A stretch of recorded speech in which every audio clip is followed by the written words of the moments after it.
કિલ્લાની boundary design બની 4.5 kilometre એટલે હાલમાં આવા ખાડા આખા કિલ્લામાં છે. જો આમાં કોઈ અજાણ્યો માણસ અજાણ્યું જાનવર ક્યાંય જઈને પડી જાય અત્યારે હાલમાં વાસ ખુશ્બુ ન આવે ત્યાં સુધી ખબર ન પડે. તારે કોણ 100-125 ફૂટની કિલો છે. દિવાલ બનાવી પછી આની અંદર ઠંડુ પાણી કાળી માટી કાદવ કીચડ કરી મગરમચ્છ અજગર વીછી સાપ એવું ભરી રાખતા. આની ઉપર ઘાસ પાથરી રાખે. વિચાર કરો ચડાઈ સમયમાં કોઈ દુશ્મન કિલો કૂદીને આવે તો સીધો આ ઘાસ ઉપર પગ મૂકે એ બેરો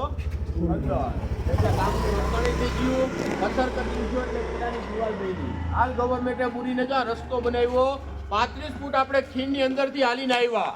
અહીંયા 55 ફૂટ. આ જંગલમાં કેવી છે તમને બધાને સમજાવ્યું મેં. જેમાં દિવાલ પૂરી થશે ત્યાં સુધી આખી ખીણ છે.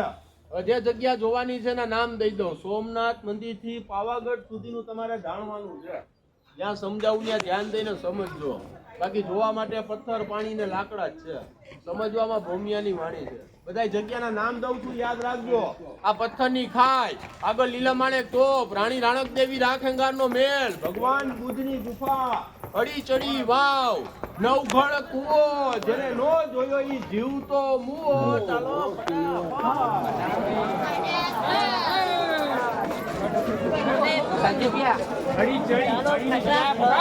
ચાલો